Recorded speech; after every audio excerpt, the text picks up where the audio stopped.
다니엘 연대기 네. 63페이지부터 또 시작하도록 하겠습니다. 60. 다니엘 연대기입니다. 모세의 병행되는 예언과 이스라엘의 7대. 모세는 이스라엘이 하나님의 율법을 거부한다면 형벌의 7대가 그들에게 오리라고 예언하였다. 인류가 하나님의 법들과 언약들을 순종할 수 없기 때문에 이 7대는 그들의 운명이 된다. 모세는 이스라엘 역사의 윤곽이 되고 다음과 같이 바벨론으로부터 자라나는 나무와 동기가 될 수 있는 핵심 단어를 말해 주었다. 바벨론 포로 1. 7대의 형벌의 첫째 경고. 이스라엘은 그 적들에게 패배할 것이고 아무도 쫓아오지 않는데도 도망칠 것이며. 레위기 26장. 이것은 느부갓네살이 주전 588년 이스라엘을 패배시켰을 때 일어났다. 그달리아가 저희와 그 쫓는 자들에게 맹세하여 이르되 너희는 갈대아 신복을 인하여 두려워 말고 이 땅에 거하여 바벨론 왕을 섬기라. 그리하면 너희가 평안하리라 하니라. 7월의 왕족 엘리사마의 손자 느다니아의 아들 이스마엘이 시빈을 거느리고 와서 그달리아를 쳐서 죽이고 또 저와 함께 미스바에 있는 유다 사람과 갈대아 사람을 죽인지라. 대소 백성과 군대 장관들이 다 일어나서 애굽으로 갔으니 이는 갈대아 사람을 두려워함이더라. 이제 첫 번째 때라는 거죠. 이스라엘의 7대, 바벨론 포로의 때. 네. 두 번째는 안티오쿠스 에피파네스, 7대 형벌의 둘째 경고. 하늘은 철이고 땅은 동이었을 것이다. 어, 철, 땅은 동. 이 사건은 그 사람을 철과 동으로 묶은 것 사이에 일어났고 유대인들이 로마와 동맹을 맺었을 때이다. 정확하게 바벨론의 종말 이후 한때와 맞아떨어지고 역사의 나무에서 은과 노새 시기에 걸쳐 있다. 우리는 로마인과 유다인 두 민족이 바다와 육지에서 영원히 번영하기를 빈다. 두 민족에게는 전쟁이 없고 원수로서의 침략이 없을 것이다. 만일 로마나 그 영토에 있는 동맹국 중에 어느 하나에게라도 먼저 전쟁이 일어났을 경우에 유다 민족은 이쪽에 요청이 있으면 동맹국으로서 기쁜 마음으로 참전해야 하며 적국에게 식량이나 무기나 돈이나 선박 등을 주거나 보급해서는 안 된다. 이것은 로마의 결정이다. 유다 민족은 아무런 보상을 생각하지 말고 이 협정을 지켜야 한다. 이와 마찬가지로 만일 유다 민족에게 먼저 전쟁이 일어났을 경우에 로마인들은 그쪽에 요청이 있으면 동맹국으로서 기꺼이 참전해야 한다. 그리고 로마인들이 유다 민족을 공격하는 적국에게 식량이나 무기나 돈이나 선박을 주어서는 안 된다. 이것은 로마의 결정이다. 로마인들은 이 협정을 지킬 것이며 이 협약을 어기지 않을 것이다. 이것이 로마인과 유다 민족 사이에 맺은 조약문이다. 만일 이 조약이 발효한 후 양쪽이 여기에 무엇을 첨가하거나 삭제하려 할 때에는 양쪽의 합의하에 그렇게 할 수 있으며 그렇게 첨가하거나 삭제한 것도 조약의 효력을 갖는다. 마카비 일성. 자, 세 번째는 폼페이, 헤롯, 그리고 율리우스 시저 7대 형벌의 셋째 경고. 유대인들은 폼페이 아래서 포로가 되어 그들의 정부를 잃었다. 그들의 주요 도로들은 로마의 영토로 넘어갔다. 율리우스 시저가 동일한 해에 초대 황제가 되었는데 진흙 땅에서 헤롯과의 초대 왕도 이와 같이 되었다. 하나님은 또한 그의 언약을 복수하셔야 했다. 신의 산에서 맺은 언약은 이스라엘을 특별한 백성, 제사장의 나라, 왕의 나라로 만들었다. 하나님은 창조 3940년, 주전 61년에 이스라엘과 그분의 언약을 복수하셨다. 그분의 언약을 복수하셨다. 그의 언약을 복수. 복수했다라는 게 무슨 뜻? 뭐죠? 여기서 복수하다. 제사장의 왕의 나라로 만들어. 말이 좀 이상한데 언약을 복수했다. 복수했다.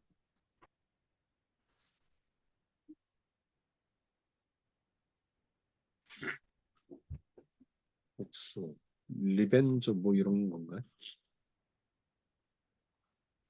복수? 챗GPT한테 한번 물어볼까요? 무슨 뜻이야?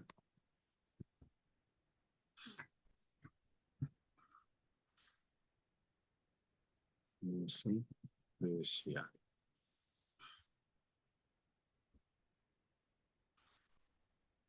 언약을 복수하셔야 했다.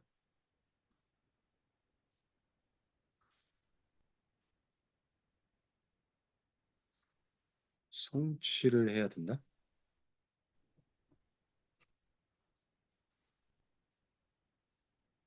어, 복수라는 표현은 하나님의 언약에 따라 그들의 불순종과 죄에 대해서 심판하는 것을 의미한다.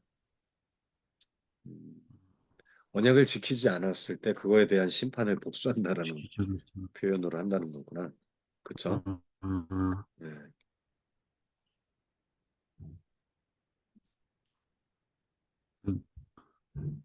시내산에 언약을 맺었는데 유대인들이 이제 제대로 직, 하나님의 말씀을 지키지 않아서 그거에 대한 형벌로 이제 61년에 완전히 펄,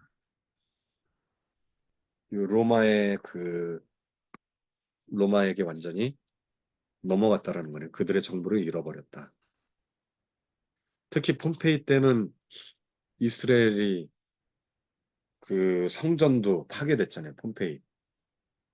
폼페이가 성전을 아예 이제 들어가서 지성소에 들어가 버리잖아요. pom페이가.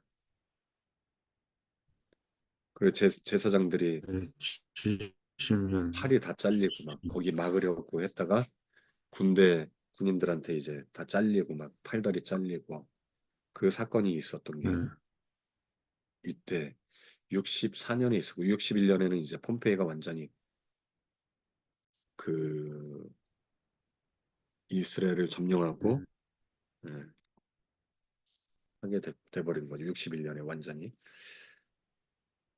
그 이야기가 여기 나와 있나요? 예루살렘에 닥친 이 불운에 대하여 힐카누스와 아리스토블루스에게 책임이 있었는데 이 두 사람은 제사장이었죠.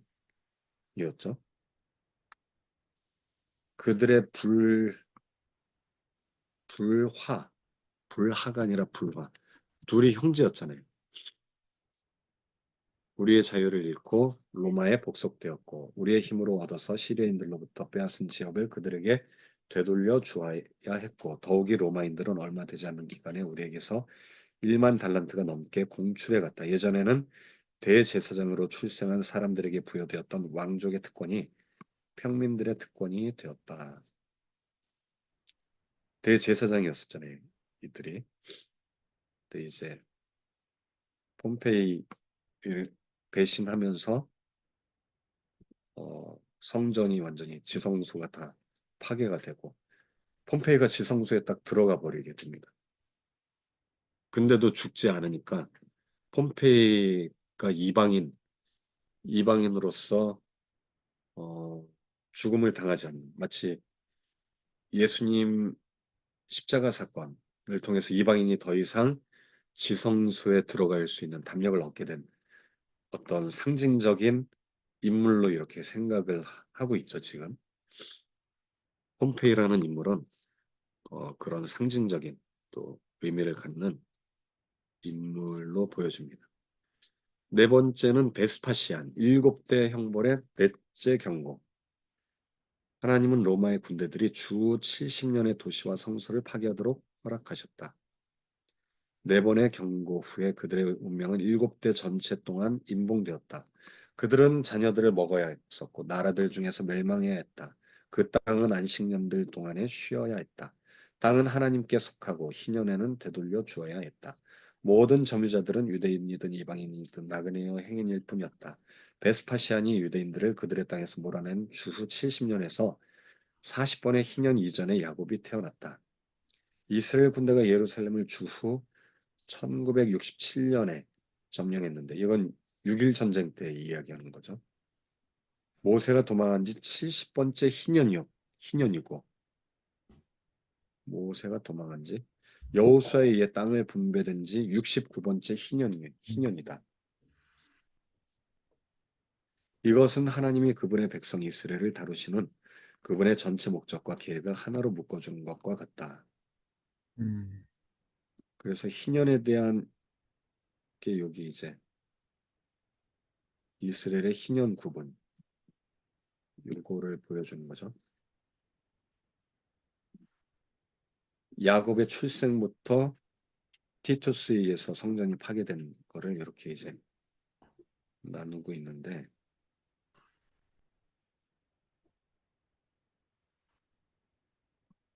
이게 무슨 숫자들이 뭘 의미하는지 알겠어요? 연도들. 야곱이 태어났을 때 아담 창조 이후 네, 2110년, 창조. 137세 죽었으니까. 근데 신기하게도 야곱의 나이가 희년 나이에요. 희년. 음, 137은 희년으로 나눠져요. 49년. 네, 3배, 3배 희년수. 년수 세배. 3 곱하기 49가 137이잖아요. 네, 그리고 야곱이 태어난 뒤로 여호수아 땅 어, 분배했을 때가 딱 490년 지난 뒤 어, 10배 희년수. 네네. 요게 그런 숫자예요. 어, 야곱의 죽음부터 땅 분배했을 때가 7번의 희년이 지난 연도고 야곱 출생에서 티투스까지가 40번의 희년. 여기 보면 40번. 다 이게 희년수라는 거예요. 희년수. 히스기야 음, 14번째 또 희년. 다 47, 년수. 49배. 49인데 3배, 7배, 9배. 솔로몬 성전 만들은 뒤로 아하사의 개혁 때까지 49년이 지났다. 뭐 이런 식으로 이제 계산을 한 거예요. 그리고 아까 70번 모세 모세 70번. 모세 모세가 어디 갔지? 여호수아 여기 요 사이에 있을 것 같은데 그때로부터 언제까지냐면은 예루살렘을 점령했을 때까지 70번째 희년이래. 70번째 희년. 어, 어느 기준이. 여기 모세가 도망했을 때 네. 그때부터 주 1967년이. 1967년까지 아, 여호수아의 땅을 분배한 지 69번째 희년이기도 하고 여호수아의 땅을 분배했을 때로부터 69번째 희년이래 여기. 여호수아로부터 땅을 분배했을 때로부터. 그러면은 여기서 49년을 빼면은 그게 나오겠네요. 모세가 도망했을 때 나이. 모세가 도망했을 때는 70 몇 세인가 보네요. 그러면 73세, 71세나 뭐 이런가 보네요. 2600에서 49년을 빼면은 2500,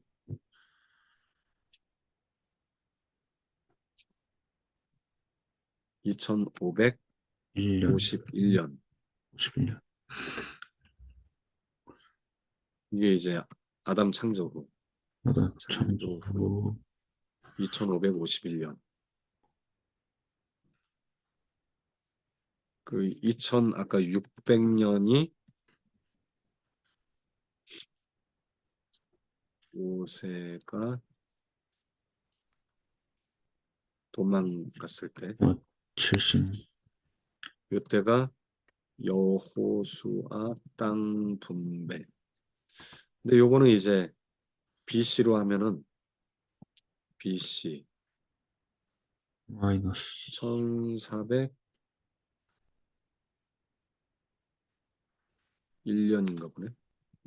1401년?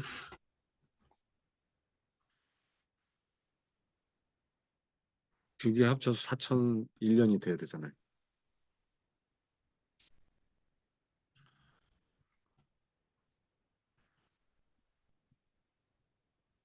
1401년 아닌데, 원래.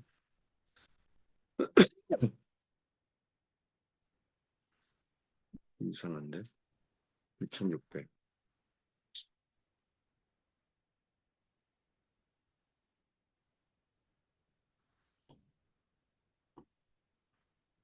4070. 70년.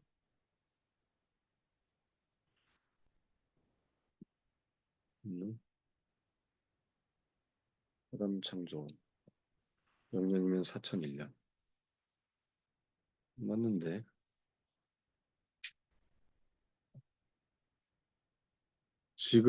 그러면 지금은 몇 년이냐면은 1967년, 아까 1967년이 기준이었으니까 7년은 AD, AD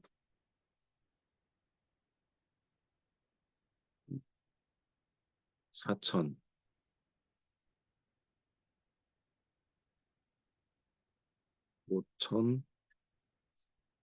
5934년.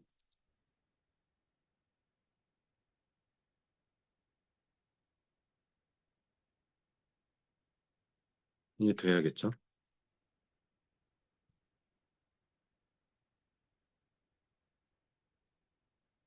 얘랑 더해서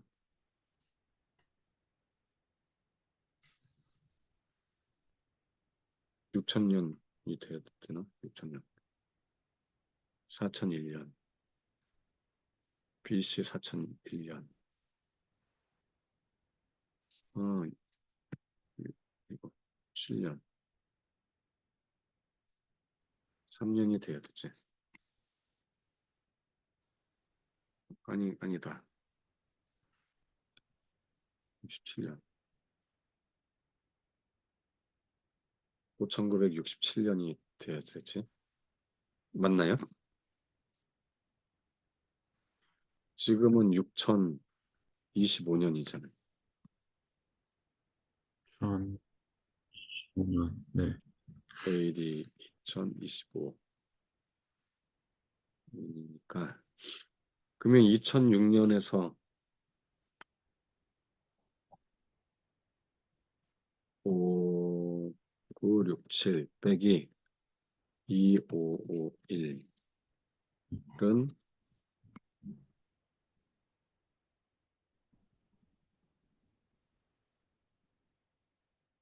계산기 어디 갔어?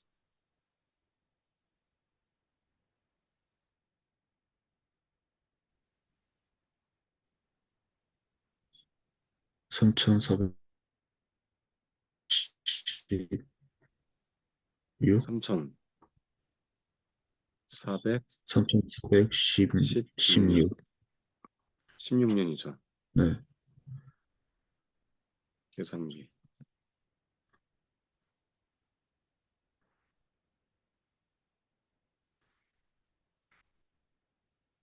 계산기.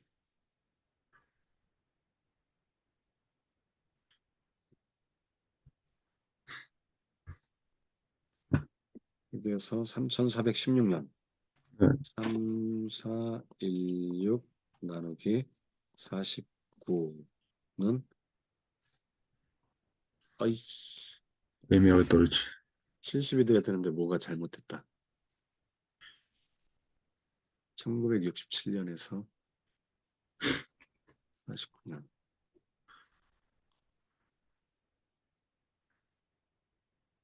1967년이 맞는데 4000년, 1967년,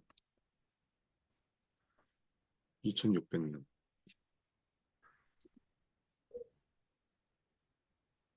2600년이라고 돼 있잖아요.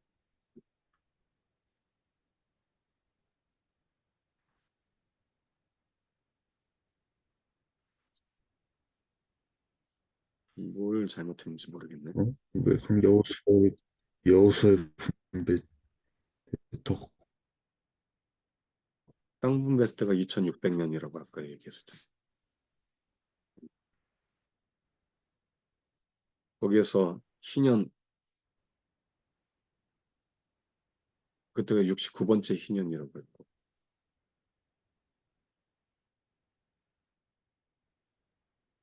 네, 여호수아 60년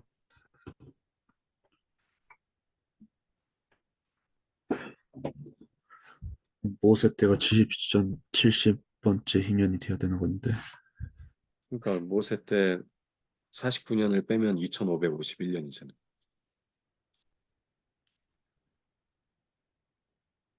그래서 2551년을 뺐는데. 아니면 뭐 중복되는 그런 게 있어서 그런가? 중복? 어, 그러면 2년으로 해볼까요? 하나를 더 빼볼까요? 네, 중복되는 해? 3, 4, 1, 5 나누기 49는 어이씨 더 안 되는 것 같은데. 전 3, 4, 1, 7 나누기 49로 해볼게. 그래도 안 돼요. 아, 뭐가 뭐 뭐지? 잘못됐는데?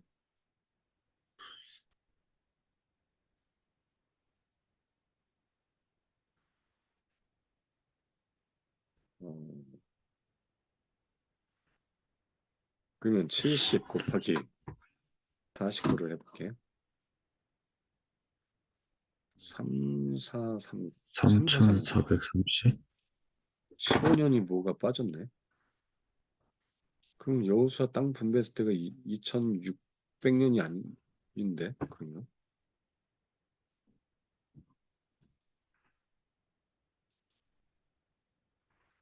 1415년이라는 건데, 15년이나 16년. 그래야 된다는 건데, 이상하다. 뭐가 좀 이상해, 여기. 70번. 네, 왜 그런지는 모르겠는데. 다시 읽어. 음, 그쵸, 여기서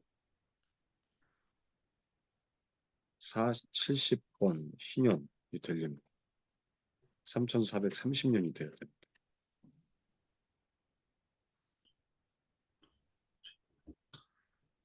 훨씬 전으로 가야 된다는 거예요. 아, 그러면은 이게, 아, 근데 그 왜 그런지 알겠다. 모세가 도망한 지 70년이니까, 예. 이 도망을 한 연도가 네, 그 연도로 찾아야 될 것 같은데요. 그리고 요 조슈아 랜드 디스트리뷰션이라는 게 네, 뭐가 문제가 있어, 이거. 음,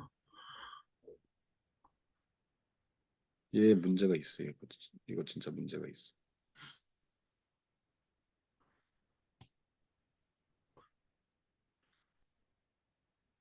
343년. 그러면,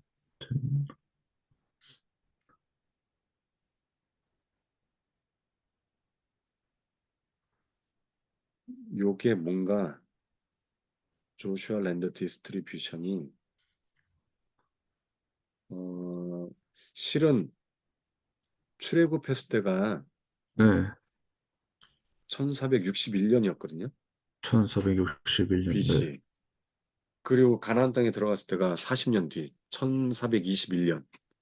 네, 1421년 그러면 땅을 분배하려면은 안식년 때 이제 땅을 분배하니. 분배하잖아요. 일곱, 네, 7년째 됐을 때. 그러면 1415년일 가능성이 높은데, 1415년. 15년. 그때 여호수아의 땅을 분배됐을 때. 근데 어, 요거는 아마 땅 분배가 끝났을 때 뭐 그런 것 같아요. 요거는. 요, 요 숫자, 요 해는 땅 네, 분배가 끝났을 때인 것 끝났을 같아요. 때. 그래서 요거랑은 좀 이 숫자랑은 네. 요건 좀 다른 것 같아요. 요거랑.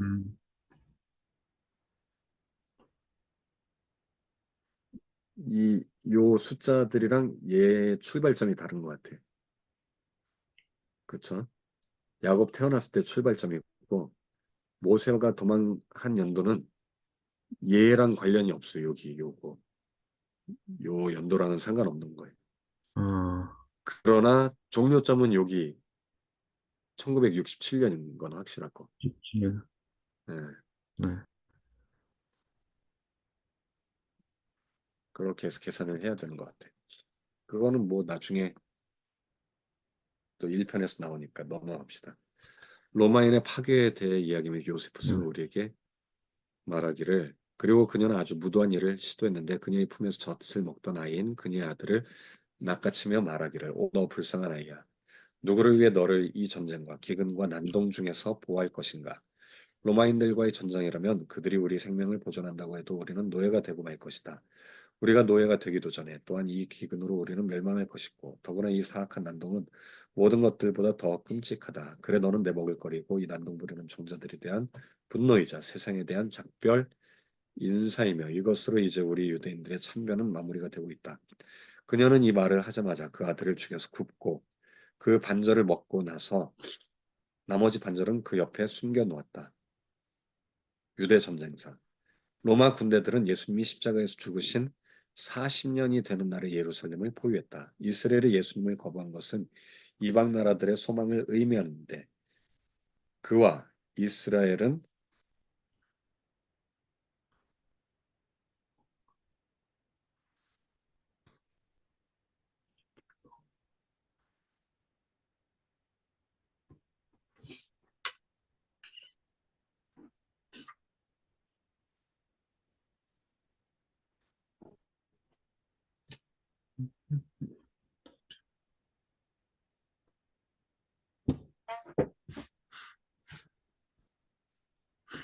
그와 이스라엘은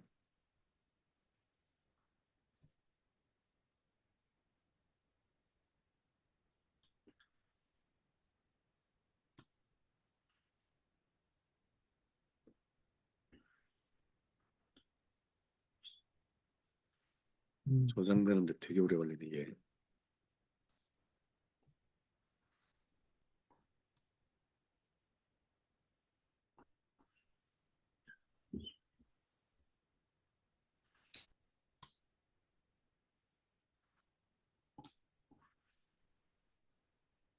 아, 세계의 이방 나라들에게 보내심을 받아야 했기 때문이다. 이스라엘은 하나님과 새로운 언약 관계 속에서 제2의 봉사를 시작해야 했다. 갑절의 형벌이 예레미야에 예고되었는데 내가 그들의 악과 죄를 배라 갚을 것은 그들이 그 미운 물건의 시체로 내 땅을 더럽히며 그들의 가증한 것으로 내 산업에 가득하게 했음이니라. 모세는 그들에게 돌판을 두 번 주었는데 첫 번은 모세가 깨뜨리고 두 번째는 깨지 않았다. 이스라엘은 율법에 의해 갑절의 몫을 받아야 하는 하나님의 장자였다. 이스라엘이 이방 나라들에게 가지 않았다면 아마도 그들의 하나님과 우리의 하나님은 있지도 않았을 것이다. 종말의 때 메시아에 대한 그들의 믿음이 없다면 이스라엘의 운명은 다니엘의 불과 같았다.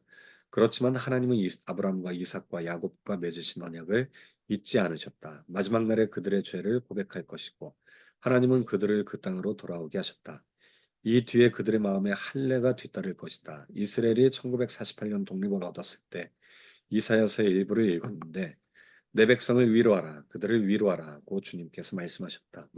너희 하나님이 가라사대 때 너희는 위로하라 내 백성을 위로하라 너희는 예루살렘의 마음에 말하며 그것에게 외쳐 고하라 외쳐 고하라 노예의 때가 끝났고 그 죄악의 사함을 입었느니라 그 모든 죄를 인하여 여호와의 손에서 배나 받았느니라 할지니라 나무의 환상은 하나님으로부터 지혜가 가득하다 이스라엘은 옛 언약의 백성으로서 그 땅에서 배임을 당했다.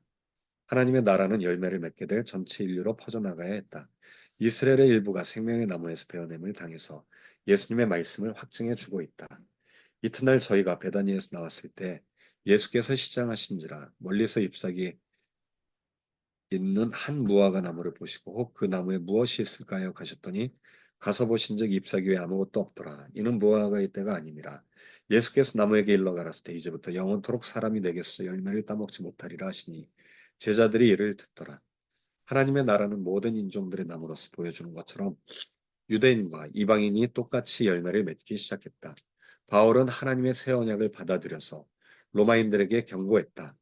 형제들아 너희가 스스로 지혜있다 함을 면키 위하여 이 비밀을 너희가 모르기를 내가 원치 아니하노니 이 비밀은 이방인의 충만한 수가 들어오기까지 이스라엘의 덜어는 완악하게 된 것이라.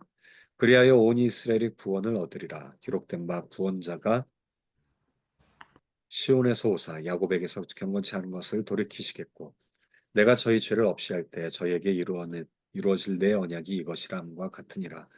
복음으로 하면 저희가 너희를 인하여 원수된 자요 택하심으로 하면 조상들을 인하여 사랑을 입은 자라. 하나님의 은사와 부르심에는 후회하심이 없느니라. 너희가 전에 하나님께 순종치 아니하니 이는 너희에게 베푸시는 긍휼로 이제 저희도 긍휼을 입었는지라. 이와 같이 이 사람들이 순종치 아니하니 이는 너희에게 베푸시는 긍휼로 이제 저희도 긍휼을 얻게 하려 하심이라. 하나님이 모든 사람을 순종치 아니하는 가운데 가두어 두심은 모든 사람에게 긍휼을 베풀려 하심이 이롭다. 깊도다 하나님의 지혜와 지식에 부요하며 그의 판단은 측량하지 못할 것이며 그의 길은 찾지 못할 것이로다. 누가 주의 마음을 알았느냐? 누가 그의 모사가 되었느냐? 누가 주께 먼저 드려서 갚으심을 받겠느냐? 이는 만물이 주에게서 나오고 주로 말미암고 주에게로 돌아갑니다. 영광이 그에게 세세히 있으리로다. 아멘. 로마서 말씀 9가 아니죠. 모세와 같은 예언자이신 예수님 가까이 가셔서 그 도시가 시에 들어오자 눈물을 흘리시고 말씀하셨다. 가까이 오사 성을 보시고 우시며 가라사대 너도 오늘날 평화에 관한 일을 알았다면 좋을 뻔하거니와 지금 내 눈에 숨겼도다. 날이 이틀째라. 내 원수들이 토성을 쌓고 너를 둘러 사면으로 가두고 또 너와 및 그 가운데 있는 내 자식들을 땅에 메어치며 돌 하나도 돌 위에 남기지 아니하리니 이는 권고받는 나를 내가 알지 못함을 이남이니라 하시니라. 저희가 칼날의 죽임을 당하며 모든 이방에 사로잡혀 가겠고 예루살렘은 이방인의 때가 차기까지 이방인들에게 밟히리라. 가로되 내가 만일 유대인의 왕이거든 내가 너를 구원하라 하더라. 그의 위에 이는 유대인의 왕이라 쓴 패가 있더라. 달린 행악자 중 하나는 비방하여 가로되 네가 그리스도가 아니냐 너와 우리를 구원하라 하되 하나님은 동일한 시간을 주신다. 1946년 유대인들은 안식년의 초막절에 자체의 정부를 세웠다. 이 사건은 그들의 메시아의 죽음과 부활 이후 정확하게 70만 일에 일어났다. 예수의 세례와 사역은 이스라엘의 아버지 야곱이 태어난 지 꼭 70만 일 후에 시작되었다. 1948년 5월 14일에 독립선언이 있었다. 두 가지 역사적으로 의미심장한 사건이 이 선언 뒤에 따랐는데 첫째로 1950년의 귀환법으로 메시아의 순환 후 1920년이었다. 그의 죽음은 이스라엘의 조상인 야곱의 출생 후 1920년에 있었다. 안식년 초막절에 자체 정부를 세웠다. 요거는 전에 한번 70만 일 우리 계산했던 것 같은데. 음, 그리고 귀환법. 귀환법이 1950년에 있었다. 느부갓네살의 회복과 하나님의 인정. 느부갓네살의 광기는 주전 577년에 시작되어 주전 571년까지 계속되었고 포함해서 7년 기간이었다. 이 기간의 첫 3년 동안에는 느부갓네살의 아들인 벨사살이 바벨론을 다스렸다. 다니엘서 5장에 따르면 메대인 다리오가 그 나라를 차지했을 때 벨사살은 죽임을 당했다. 다니엘서 7장 1절은 벨사살의 원년을 언급하고 8장 1절은 그의 3년을 이야기한다. 메대인 다리오가 주전 574년 그 나라를 차지할 때까지 벨사살은 모두 3년 동안 섭정으로 통치했다. 메데인 다리오는 메디아의 마지막 왕인 아스티아게스인데 아스티아게스 중요하죠. 우리 계속 네, 봤었던 거죠. 네네네. 메디아 위에 등극한 해 바벨론의 권력을 잡았다. 메데인 다리오는 벨사살이 살해된 후에 그 나라를 차지했다. 그는 내부인 그 누이의 남편이 느부갓네살이죠. 네, 호의로 이렇게 했고 그의 관계에서 돌아올 때까지 만 4년 동안 유보해 두었다. 따라서 주님께 사람의 일에 역사하신다는 것을 느부갓네살이 인정할 때까지 철과 노스로 동여서 그를 위해 나라를 보호했다. 그 기한이 참에 나 느부갓네살이 하늘을 우러러 보았더니 내 총명이 다시 내게로 돌아온지라. 이에 내가 지극히 높으신 자에게 감사하며 영생하시는 자를 찬양하고 존경하노니 그 권세는 영원한 권세요 그 나라는 대대에 이르리로다. 땅의 모든 거민을 없는 것 같이 여기시며 하늘의 군사에게든지 땅의 거민에게든지 그는 자기 뜻대로 행하시나니 누가 그의 손을 금하든지 혹시 이르기를 내가 무엇을 하느냐 할 자가 없도다. 그 동시에 내 총명이 내게로 돌아왔고 또 내 나라 영광에 대하여도 내 위엄과 광명이 내게로 돌아왔고 또 나의 모사들과 관원들이 내게 조회하니 내가 내 나라에서 다시 세움을 입고 또 지극한 위세가 내게 더하였으니 그러므로 지금 나 느부갓네살이 하늘의 왕을 찬양하며 칭송하며 존경하노니 그의 일이 다 진실하고 그의 행하심이 의로우심으로 무릇 교만하게 행하는 자를 그가 능히 낮추심이니라. 느부갓네살이 7년 후에 그의 난광 질병이죠. 에서 미친 질병에서 돌아온 것은 571년이었다. 그가 전에는 경멸했던 하나님의 절대 주권을 하나님이 아니죠. 하나님의 절대 주권을 인식하면서부터 인간성이 돌아오기 시작했다. 회복되면서 이 인간 왕은 하늘에서 다스리시는 신적 왕을 찬양하고 격찬한다. 느부갓네살은 그가 형벌을 받았던 자기의 교만의 자기의 교만의 죄를 공적으로 고백하는데 무릇 교만하게 행하는 자를 그가 능히 낮추심이라. 이 점에서 느부갓네살은 오직 이스라엘의 참되신 하나님께 경배하는 것처럼 보인다. 그의 회복은 그가 바벨론을 다스린 지 제35년에 일어났다. 6006년, BC 6006년에서 35년 뒤면 571년이죠. 대형 박물관에 있는 단편적인 역사적인 기록은 느부갓네살이 이집트 왕 아마시스와 전투를 벌이려고 진군했던 제37년에 대해 이야기한다. 이 사건의 연대는 주전 569년이었을 것이다. 2년 뒤니까 571년에 2년 뒤죠. 35년, 37년, 2년 차이죠. 그러므로 다니엘 4장에는 느부갓네살이 사는 동안 주님께서 하신 일들을 제국 전체에 선포하는 게 들어있다. 왕의 죄를 인정하고 그가 다니엘과 하나냐와 미사엘과 아사랴의 하나님이신 주님을 인식한다. 느부갓네살이 제11년 이후의 기록이 우리에게 없다는 것 역시 흥미롭다. 그가 여호와의 성전을 파괴하던 때인 그의 후대의 기록들을 의도적으로 파괴했다는 것이 가능할까?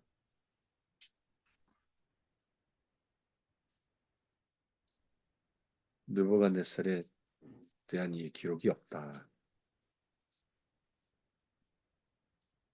그의 후대의 기록들을 의도적으로 파괴한다는 것이 가능할까? 어, 성경에는 창조부터 느부갓네살까지의 연대기가 있다. 그러게 미친 이후로 뭐 미쳤다고 회복된 이후로는 없는 것 같죠? 결론. 성경에는 창조부터 느부갓네살까지의 연대기가 있다. 부록이를 보라. 그리고 성서와 예언자의 언급이 그칠 것을 아시고 하나님은 나라들과 그 왕들의 전조와 그들의 존재 기간을 다니엘과 느부갓네살에게 보여주셨다. 제2장의 환상은 느부갓네살에서 티투스까지 즉 유대인들을 다스리고 결국 그들을 분산시킨 네 나라들의 연대기에 해당한다. 사람 위에 들여진 나무까지는 그 후 주후 30년부터 주후 1950년 혹은 주후 2000년까지의 7대의 기초가 된다. 이 환상이 제시하는 증거를 반박할 수 없다. 그것은 성서의 고등 비평적 견해들과 하나님의 특별한 도구인 이스라엘과 자라서 땅 전체를 채우는 반성이신 예수님을 논증한다. 자, 그래서 오늘은 여기까지 네. 하도록 하겠습니다. 자, 수고하셨어요. 우리 박수로 마치도록 하겠습니다. 수고하셨습니다. 수고하셨습니다. 하셨습니다. 네.